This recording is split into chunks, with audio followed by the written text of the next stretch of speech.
मध्ये गोष्टी तर अनेक करायच्या आहेत, योजनाही सगळ्या चालवायच्या आहेत, पण माझा भर जो असणार आहे तो नदी जोड प्रकल्पांवर असणार आहे. कारण मी आता इरिगेशन मिनिस्टर म्हणून 4 प्रमुख नदीजोड प्रकल्पांना मान्यता दिली आहे. हे प्रकल्प महाराष्ट्राला कायम दुष्काळातून मुक्त करू शकतात, कायम.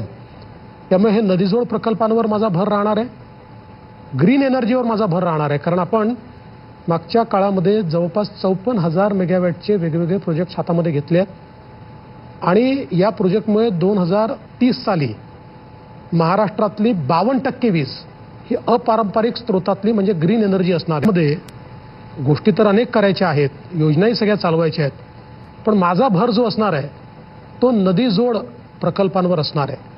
कारण मी आता इरिगेशन मिनिस्टर म्हणून 4 प्रमुख नदीजोड प्रकल्पांना मान्यता दिली आहे. हे प्रकल्प महाराष्ट्राला कायम दुष्काळातून मुक्त करू शकतात, कायम. त्यामुळे हे नदीजोड प्रकल्पांवर माझा